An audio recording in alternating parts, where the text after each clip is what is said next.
Para tamu kakung putri, tondo yekti para kadang sampun winisuda minangka warga permadani. Salajengipun kanthi gilir gumantir sinangsangan samir saha kaparingan partisara purna wiyata. Lamun Cinandra gayuh ing kawilujengan tumuli tandure padha sumilir. Katur Bapa Sucipto Sarjana Pendidikan, ugi Bapa Pramono Sarjana Hukum saking DPW Permadani Jawa Tengah ingkang nyangsangaken samir. Katur Bapa Edi Keswanto Sarjana Hukum Magister Sains, ugi Bapa Haji Kasnati Sarjana Sosial Magister Manajemen saking DPD Permadani Kabupaten Rembang ingkang badhe paring partisara sedaya kasumanggaaken.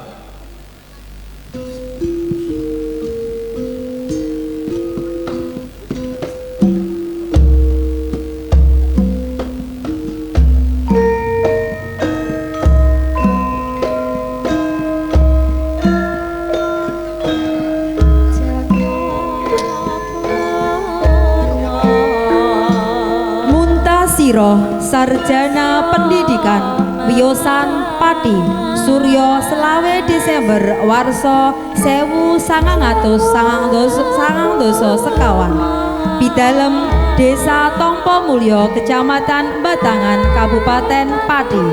Pakaryan guru. Dewiana Sarjana Pendidikan Wiyosan Rembang Suryo 9 Maret warsa 1988 Bidalem Desa Gunung Sari Kecamatan Kaliori Kabupaten Rembang. Pakaryan wira swasta. Hajah Sri Hartini ahli madya sarjana ekonomi Wiyosan Tuban Suryo 11 Maret warsa 1977 Bidalem Perum Gria Utama Permai. Pakaryan karyawan perhutani. Nurul Mutmainah Wiyosan Rembang Suryo 18 November warsa 1979 Bidalem Desa Tirman Kecamatan Rembang Kabupaten Rembang. Pakaryan ibu rumah tangga. Mami Sriasih Rahayu Sarjana Ekonomi Wiyosan Rembang Suryo 8 Januari warsa 1987 Bidalem Desa Sambian Kecamatan Kaliori Kabupaten Rembang. Pakaryan ASN. Deni Catviruni Sarjana Pendidikan Sekolah Dasar Wiyosan Rembang Suryo 16 Maret warsa 1986 Bidalem Desa Kabungan Kidul Kecamatan Rembang Kabupaten Rembang. Pakaryan ASN. Rusmi Atminingsih Wiyosan Rembang Suryo 22 Juni warsa 1988 Bidalem Desa Mojorembun Kecamatan Kaliori Kabupaten Rembang. Pakaryan ibu rumah tangga.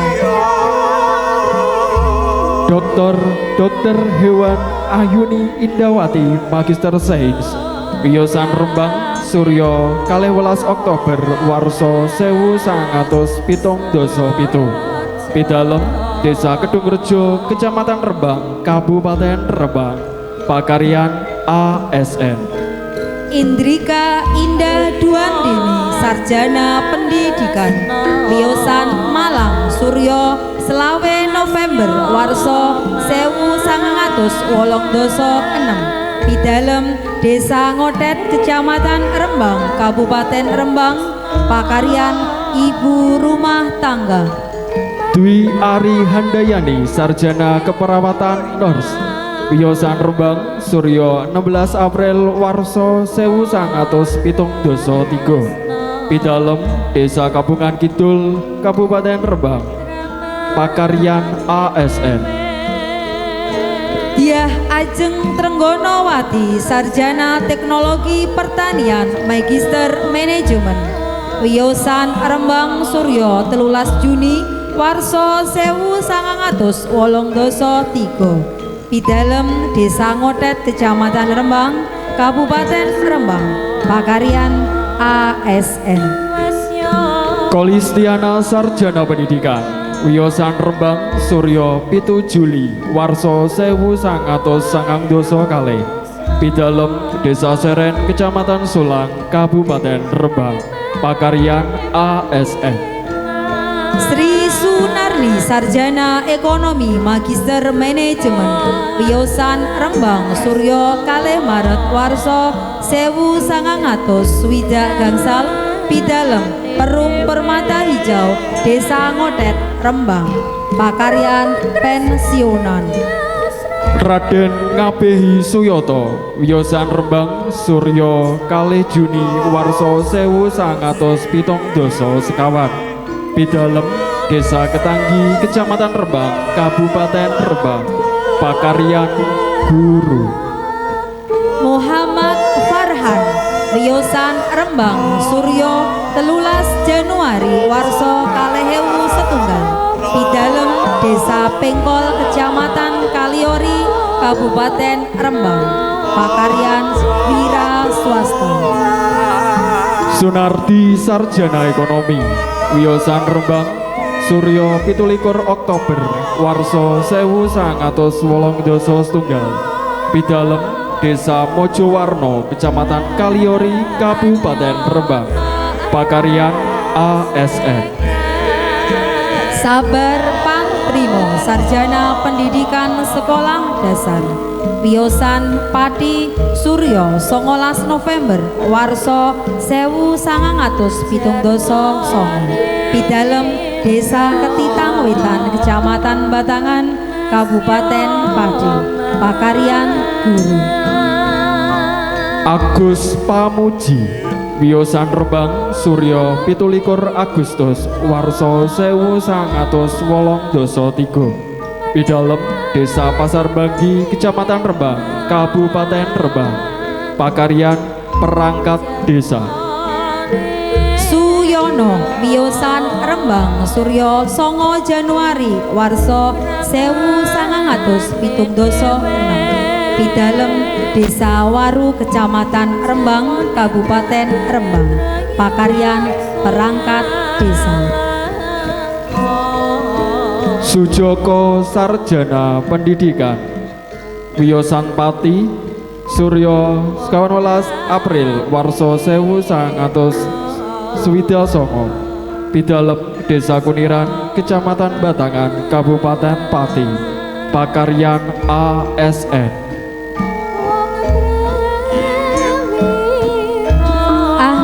Fauzan Wiyosan Rembang Suryo 1 Juli Warso 1973 Pidalem Desa Goa Kecamatan Lasem Kabupaten Rembang pakaryan petani. Saptiani Dwi Prastiantoro Wiyosan Pati Suryo 18 November Warso 1978 Pidalem Desa Batur Sari Kecamatan Batangan Kabupaten Pati pakaryan perangkat desa. Dul Kafid Sarjana Pendidikan Wiyosan Pati Suryo 17 April Warso 1980 kali Pidalem Desa Sumberagung Kecamatan Jaken Kabupaten Pati pakaryan guru. Wiji Somat Sarjana Pendidikan Wiyosan Rembang Suryo 11 Januari Warso 1980 gangsal Pidalem Desa Tanjung Kecamatan Sulang Kabupaten Rembang pakaryan ASN. Komarudin Wiyosan Rembang Suryo 12 April Warso 2008 Pidalem Desa Kedung Ringin Kecamatan Sedan Kabupaten Rembang pakaryan pengusaha. Mariti Wiyosan Semarang Suryo 3 Desember Warso 1900 warsa 1917 pidalem Desa Tasik Agung, Kecamatan Rembang, Kabupaten Rembang, pakaryan nelayan.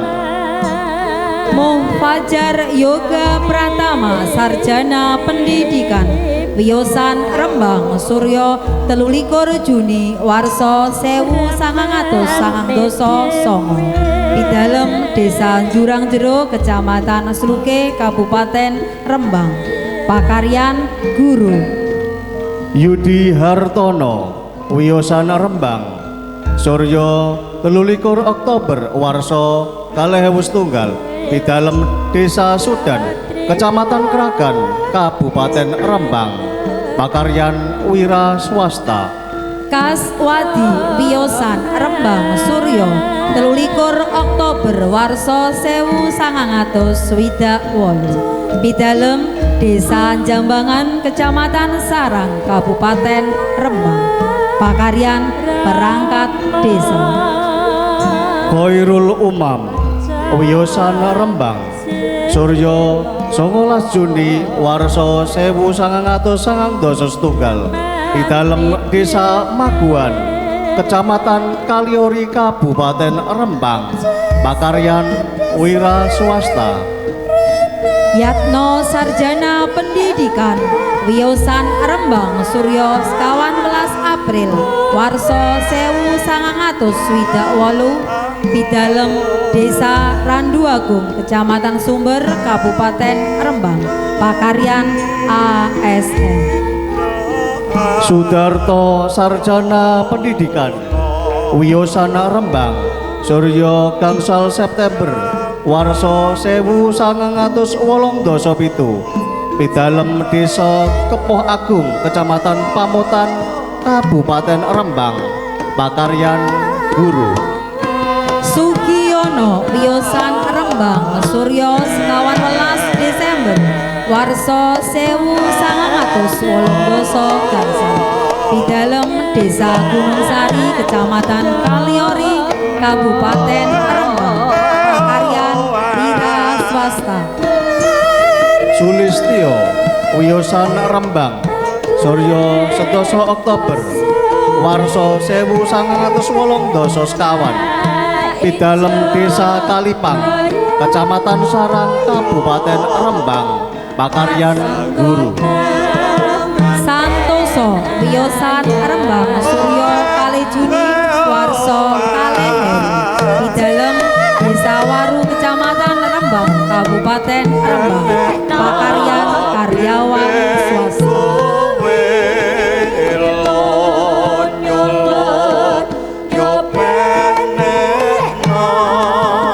Nawawi Wiyosan Rembang, Suryo 3 Oktober warsa 1918 kali pidalem Desa Kali Tengah, Kecamatan Pancur, Kabupaten Rembang, pakaryan Polri.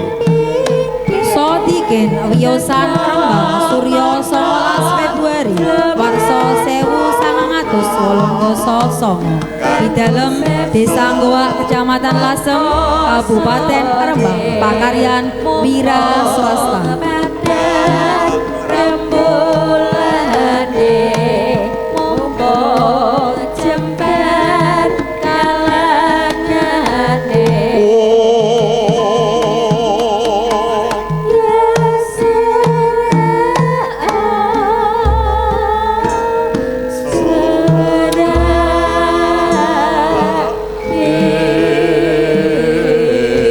Dumateng Bapak Sucipto Sarjana Pendidikan, Bapak Pramono Sarjana Hukum, Bapak Edi Kiswanto Sarjana Hukum Magister Sen, ugi Bapak Haji Kasnadi Sarjana Sosial Magister Manajemen, katuran langgah malih wonten palanggan sakawit. Matur nuwun. Bismillahirrahmanirrahim. Nyuwun sewu, nyuwun pangapunten dumateng para tamu, nyuwun itipalilah karana kadang-kadang siswa ingkang samangke katemben purna winisuda minangka warga permadani nyuwun gungan tetenger pamila ing siang menika pareng kula matur sekedhik saderengipun kula caos tetenger kagem kanca-kanca ingkang katemben winisuda. Kula ngengketaken langkung rumiyin bilih sedya tama panjenengan daya wonten ing permadani menika rawuh mangun pasederekan jumbuh kalian cekakan permadani pasederekan. Mila kekudangan kula miwah para kadang pamong sedaya sak sampunipun purna winisuda menika mangke panjenengan boten pinisah wonten ing kawontenan menapa kemawon namung tansah nyawiji dados sederek wonten ing bergodo gangsal welas menika. Wonten ing kawontenan menapa kemawon panjenengan nyawiji sangkul sinangkul bantu pinantu gotong royong setunggalan-tunggalipun supados sedaya ayahan panjenengan caket enteng caket lumantar lumadi kanthi sae jumbuh kalian kekudanganipun permadani. Ingkang menika bergodo gangsal welas ingkang ari puniki katemben winisuda kula caosi tetenger panca dasa manunggal.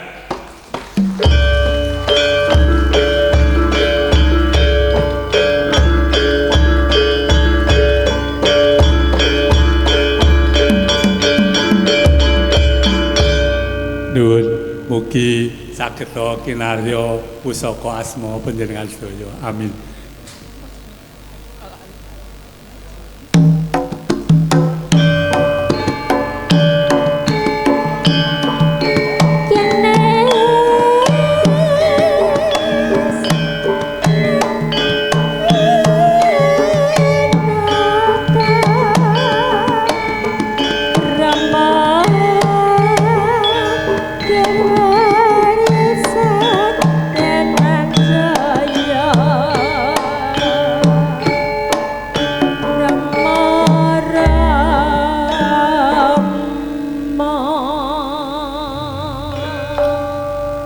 Dumateng Bapak Raden Tumenggung Dr. Andes Sukoprayitno dipun aturaken agunging panuwun.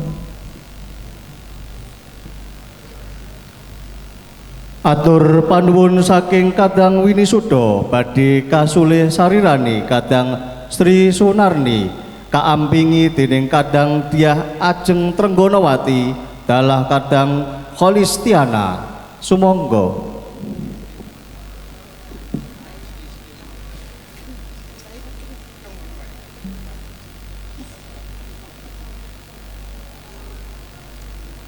Nuwun, kula nuwun. Assalamualaikum warahmatullahi wabarakatuh.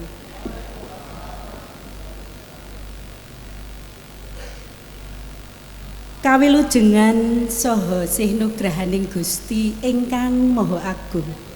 Inggih sumbergung, sumbering sumber ingkang nganyumberi sedaya sumbering gesang.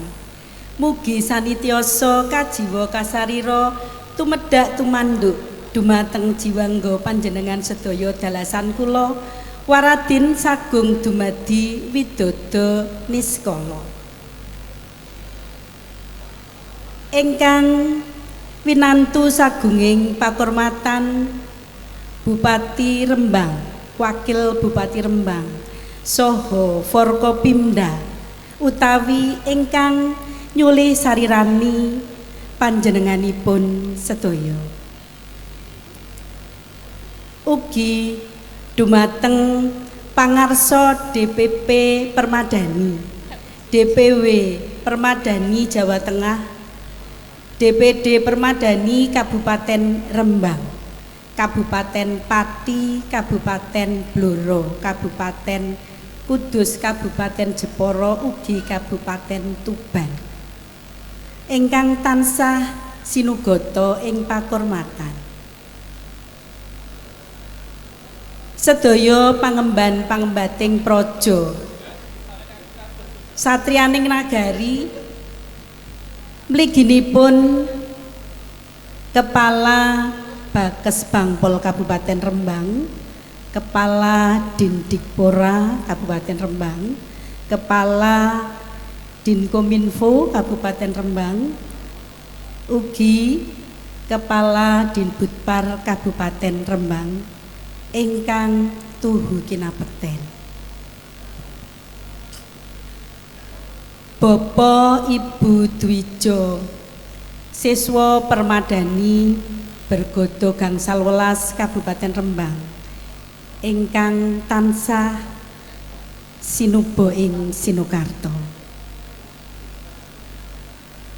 Sedaya panawung krida ugi sanggianing para rawuh kakung miwah putri ingkang tansah cinaketing manah. Kula minangka sulih sarira saking kadang siswa Bergodo Gangsal Welas Permadani Kabupaten Rembang kepareng matur sepisan ngaturaken gunging panuwun ingkang tanpa pepindhan dumateng pamong DPP Permadani, DPW Permadani Jawa Tengah, DPD Permadani Kabupaten Rembang, mliginipun Bapak Ibu Dwijo ingkang sampun ambabar pawiyatan panatacara ugi pamedhar sabda dumateng siswa Bergodo Gangsal Welas punika.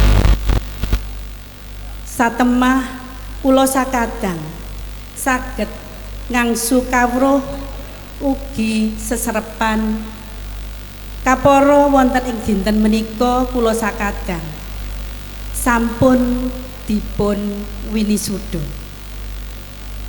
Atur ingkang angka kalih kula sakadang ugi ngaturaken agunging panuwun ingkang tanpa winates dumateng sedaya panawung krida ingkang sampun hanyeng kuyung lampahipun winisuda purna siswa Bergodo Gangsal Welas Kabupaten Rembang wonten ing ari siang menika.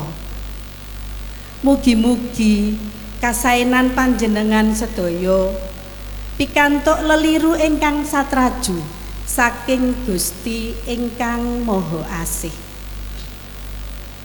Dene atur ingkang angka 3 lumantar kula kanca kadang Bergodo Gangsal Welas nyuwun agunging pangaksama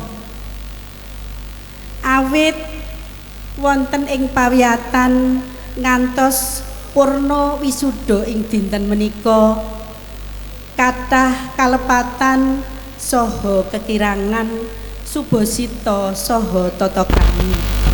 Pramila pisan malih kula sakadang nyuwun agunging samudra pangaksami. Salajengipun kula sakadang nyuwun donga pangestu dumateng panjenengan sadaya supados anggen kula sakadang nglampahi ayahan Trinity Yogya saged jumbuh lan sae dumateng bebrayan agung. Kapara saged damel puncaraning permadani. Sembah kalbu sikap ira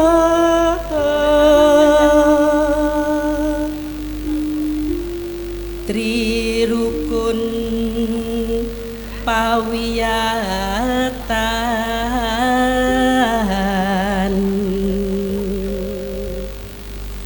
Trinity Yogya laku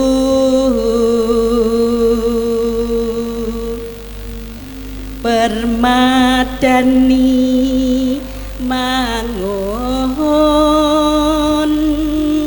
jiwa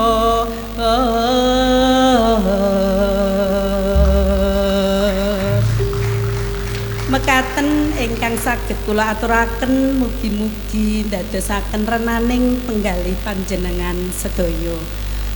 Kula ingkang piniji lumarep atur nglenggana tasih kathah kekirangan saha kalepatan pramila namung saged matur Kupat janure klapa sedaya lepat nyuwun pangapura. Puput pepuntaning atur mugi rahayu ingkang samya pinanggih pidodo nir ing sambikala. Wassalamualaikum warahmatullahi wabarakatuh. Matur nuwun.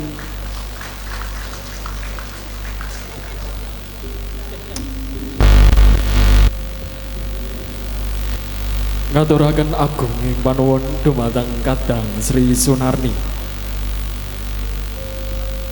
Kalajengaken atur tondo tresno saking siswa Brigada Gangsal Welas dumateng DPD Permadani Kabupaten Rembang. Katur Bobo Edi Kiswanto Sarjana Hukum Magister Sains minangka pangarsa DPD Permadani Kabupaten Rembang. Mugi kersa jumeneng nampi tondo tresno ingkang badhe dipun aturaken Kadang Raden Ngabehi Suyoto minangka pangarsa Brigada Gangsal Welas. Sumangga.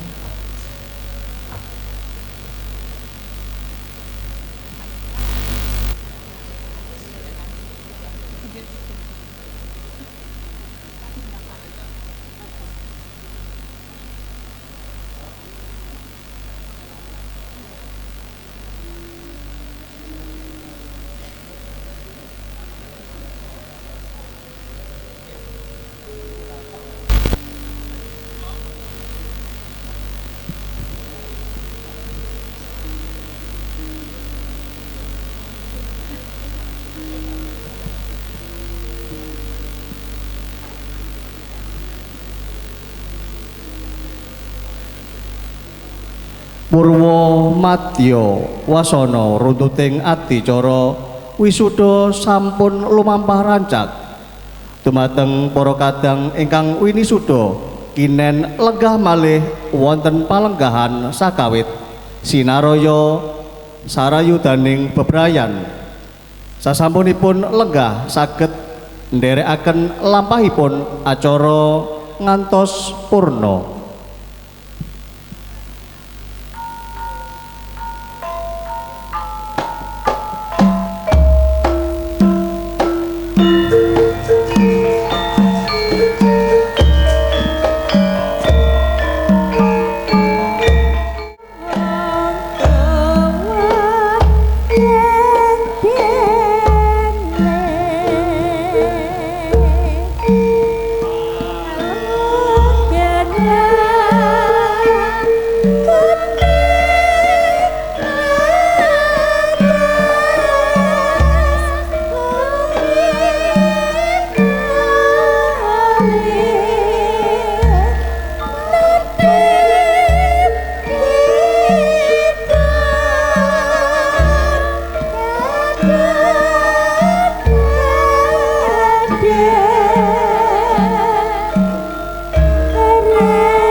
kalajengaken acara medhar sabda.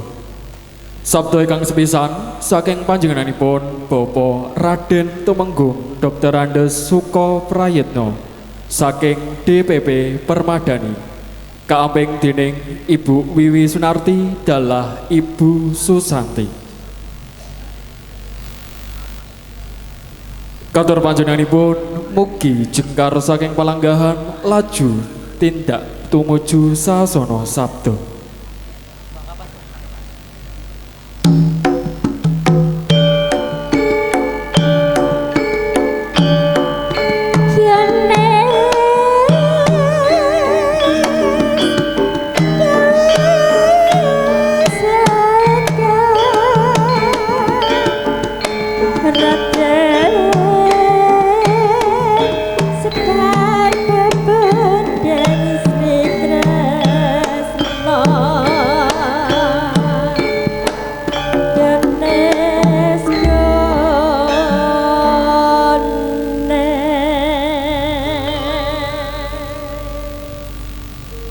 Nuwun.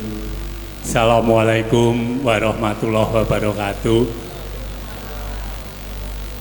Sih rahmat tentrem rahayu awit paring dalem Gusti ingkang Maha Welas lan Asih. Mugi tansah tumedhak tumanduk kajiwa kasalira wonten ngarsa panjenengan daya lan kula waradin sagung kulawarga Raharja Niskala. Para sepuh bini sepuh ingkang binektenan, katur dumateng Bupati Rembang ingkang minangka songsong agung pepayunging bebrayan wonten ing tatah Rembang sakukupan utawi ingkang anyulihi ing ari puniki ingkang satuhu kinurmat. Katur dumateng sedaya Forkompimda ingkang sampun kepareng rawuh, sederek-derek kula saking bebadan kabudayan, pilih rawuh saking Ngarpi Melati, saking Tiara Kusuma, saking Puriwiji, lan sanes-sanesipun ingkang boten saged kula sebataken setunggal mbaka setunggal, ngaturaken panuwun panjenenganipun dumateng Permadani. Kadang-kadang kula saking DPP Bapak Matirom, DPW Bapak Eko Sarwono sakadang mewah kadang-kadang kinasih pamong DPD sakiwa tengenipun Rembang ingkang ari puniki kala wau pinanggih kalian kula saking Pati, saking Kudus, saking Jepara, saking Bluro. Kala wau Bapak Edi nyebataken saking Tuban namung kula dereng pinanggih. Ngaturaken panuwun nedahaken bilih Permadani wonten ing tlatah Jawi Tengah sisih wetan menika tansah rukun nyawiji ngupaya anggenipun badhe mekar ngrembakakaken kabudayan tetilaraning para luhur lumantar Permadani wonten ing tlatah ngriki sak kiwa tengenipun. Matur nuwun sanget mugi Gusti nyebadani. Amin. Para tamu kakung wiyah putri langkung-langkung dumateng keluarga ingkang katemben winisuda ugi ngaturaken panuwun awit panjenengan sampun paring idipalilah putra garwa ingkang kepareng nglonggaraken wekdal nderek pawiyatan wonten ing Permadani ngantos sepriki sampun winisuda lan panjenengan kepareng rawuh anjenengi wisudanipun sederek-derek putra panjenengan ingkang ari puniki sah minangka warganing Permadani. Ugi dumateng kadang-kadang kula bergodo kawan welas 13 ingkang sampun nyengkuyung lampahipun wisuda Purnawiyata nggih ngaten menika Pak Edi ingkang dipun ajab Permadani menika mboten pedhot sak sampunipun winisuda namung tansah sambung sinambung tansah nyengkuyung bergodo-bergodo sak ngandhapipun purihipun mangke saged tansah sambung sedaya saged dados sederek. Nah menika mugi-mugi saged dipun lajengaken mangke bergodo 17 dipun sengguyung bergodo 16 bergodo gangsal 11 bergodo kawan welas lan sak piturutipun sedaya kemawon dipun dawuhi rawuh nyengkuyung lampahipun wisuda Purnawiyata. Kadang-kadang kula pengrawit matur nuwun sanget senajan kala wau kula dipun kabari panjenengan nembe kemawon gladen namung tutukanipun sampun mantep sanget. Namung Ibu Waranggono sajaipun rada ragu-ragu anggenipun. Mboten menapa-menapa wonten permadani nika sae Bu Bapak Ibu. Sedaya sae nggih Pak Edi. Wonten ingkang sae sanget, ingkang radi sae, ingkang ora pati sae ya blas ora sae. Ning sedaya lak ngagem sae nika wonten permadani. Nggih, pun lajengaken gladenipun mugi-mugi bergodhong ngajeng menika ingkang sowan lumarap asung pasugatan dumateng para tamu langkung temata malih. Para tamu kagem putri langkung rumiyin kula nyuwunaken pangapunten bilih ngantos dumugi dinten menika pangarsatama Bapak Dr. Suyitno Yoga Pamungkas MPD dereng kepareng sowan nyarirani pribadi sesarengan kalian panjenengan wonten ing tata cara wisuda Purnawiyata wonten ing Rembang mriki nggih awit dereng dangu menika Bapak Suyitno Yoga Pamungkas pinaringan ganjaran dening Gusti kedah sumene langkung rumiyin kawitan mlebet wonten ing ICU wonten ing Malaysia mriku Ibu Bapak kondur saking Malaysia pun lajengaken mlebet wonten ing rumah sakit Unimus operasi ngantos kawan welas dinten wonten rumah sakit senadyan to sak menika jadosipun sampun langkung sae sampun saged tindak-tindak malih namung pancen kanca-kanca sedaya nyuwun supados pangarsatama kepareng radi nyuda anggenipun lati permadani sautawis menika wonten sak njawinipun Kota Semarang. Pancen panyuwunan ngaten mila sepisan malih kula nyuwun pangapunten nyuwun donga pamuji mugi boten dangu malih Bapak Suyitno Yoga Pamungkas daya saged nyawiji kalian panjenengan daya wonten ing daerah-daerah wonten pundi kemawon wonten ngriku wonten permadani. Salajengipun kula pribadi saha kadang-kadang permadani saking DPP DPW awit menika tasih wonten ing swasana Idul Fitri kula ngaturaken wilujeng riyadi warsa 1427 Hijriah nyuwun pangapunten dumateng sedaya kalepatan kula ingkang sengaja ingkang boten sengaja ingkang kelair ingkang boten ingkang ageng ingkang alit ingkang dangu ingkang nembe pokokipun nyuwun pangapunten dayanipun murid Gusti kepareng-paring lebur sedaya kalepatan kula sak kadang atur dumateng panjenengan sedaya satemah wangsul fitri kados kekudangan panjenengan kula dipun apura sedayanipun amin. Namung kewala saektosipun tujuan utama pawiyatan permadani bukan mencetak pranatacara tetapi akan mengumpulkan warga untuk diajak kembali ke jati diri bangsa. Nika ingkang minangka tujuan ingkang utami. Mila lumantar Bapak Edi Keswanto kadang-kadang kula wonten ing permadani Rembang ingkang jumeneng minangka pamong monggo warga-warga anyar menika dipun mong kanthi estu supados menapa boten tuwuh raos gelo dumateng permadani aku wis pawiyatan aku wis melu sinau 6 sasi lawase aku tekan ning gone sanggar kok ora ana sing ngaru-arui kaya ora kenal kabeh menika mangke badhe tuwuh raos boten sekeca lajeng pedhot pasederekan kalian panjenengan. Mila monggo panjenengan anggenipun badhe ngemong dumateng warga-warga anyar menika supados tansah nyawiji kalian panjenengan sedaya. Ingkang pungkasan dumateng kadang-kadang ingkang nembe winisuda kula nderek mangayu bagya. Sepisan malih kula ugi nderek titip Pak Edi, Pak Dwi Karno, Bapak menapa pamong-pamong sanesipun menika mboten badhe sak laminipun lenggah minangka pamong.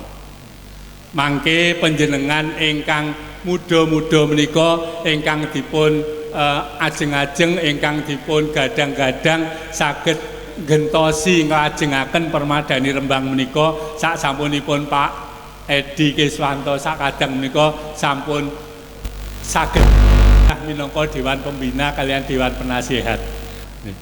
Menika ingkang saged kula aturaken kanggono kathah kirang atur miwah klentuning atur kula kirang subasita kula namung saged nyuwun diagung pangsami ing wasana sumangga tansah sesewangan mugi Gusti tansah paring pengayoman dumateng panjenengan sedaya lan kula. Nuwun. Wassalamualaikum warahmatullahi wabarakatuh.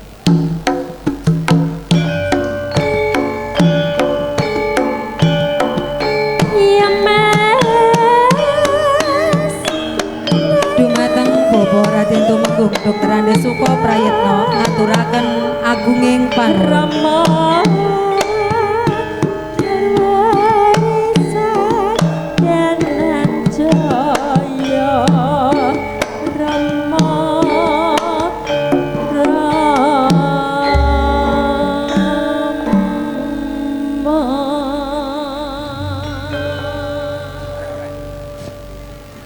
Sabdo kaping kalih saking Bupati Rembang ingkang dipun sulihi Kepala Bidang Kebudayaan Dinas Kebudayaan dan Pariwisata Kabupaten Rembang.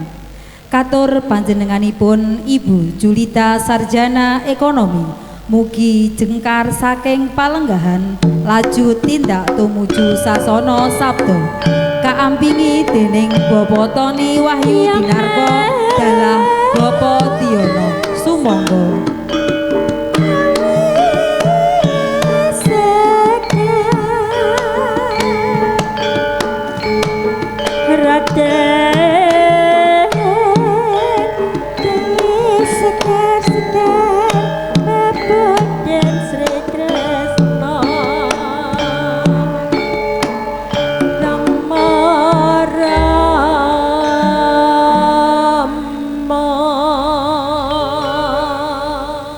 Sebelumnya kami minta maaf mau mengizinkan Bapak Ibu yang hadir di siang hari ini.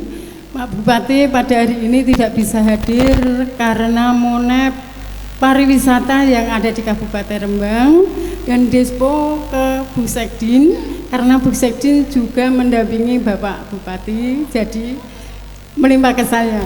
Sebelumnya mohon maaf. Assalamualaikum warahmatullahi wabarakatuh. Yang kami hormati Bapak Bupati Rembang, yang kami hormati Bapak Forkopimda Kabupaten Rembang, yang kami hormati Pangarsotomo DPP Permadani, yang kami hormati Pangarso DWP Provinsi Jawa Tengah, yang kami hormati Pangarso DPD Permadani Kabupaten Pati, Kabupaten Kudus, Kabupaten Jepara, Kabupaten Blora, Kabupaten Tuban dan Kabupaten Rembang, yang kami hormati para tamu undangan yang tidak bisa kami sebutkan satu persatu, dan yang kami hormati dan banggakan wisuda Permadani Kabupaten Rembang angkatan ke-15.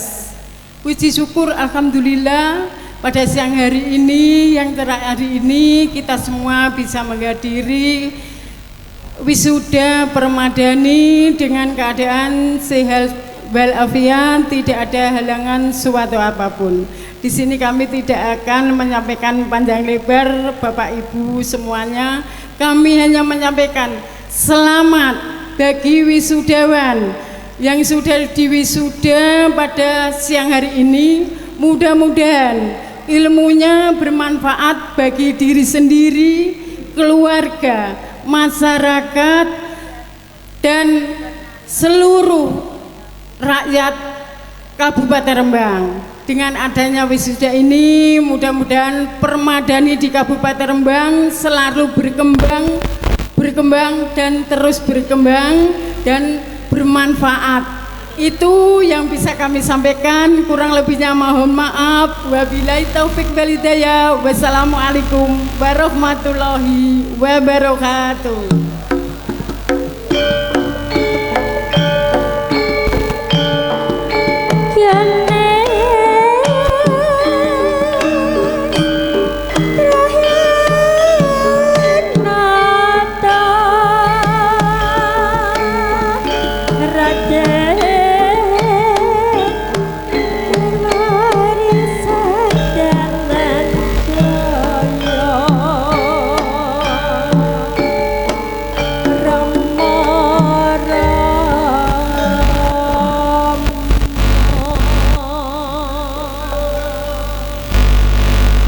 dumateng Ibu Julita Sarjana Ekonomi ngaturaken gunging panuwun. Para tamu salajengipun sugeng amirsani gelaring paragan saking para kadang warga Permadani. Monggo ingkang kepareng badhe beksa orek-orek kula sumanggaaken. Sedaya para tamu undangan kula semanggaaken Lastara para kadang-kadang saking Begodo 3 lan kawan welas ugi kula semanggaaken.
Nggih kula sakadang nyuwun pangapunten sedaya kalepatan anggen kula ngarepaken rantamaning acara wisuda.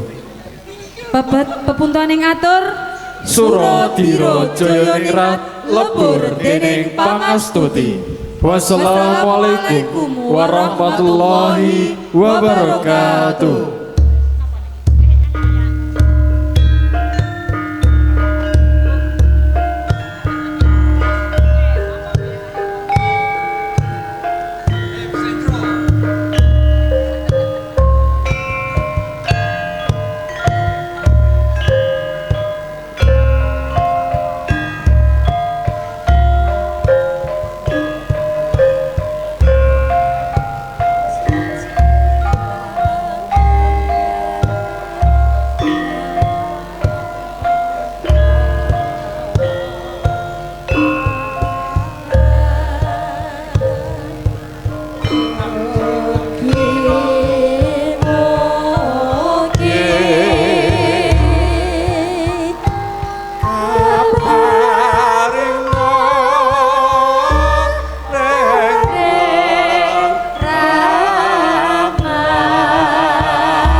Sabda kang para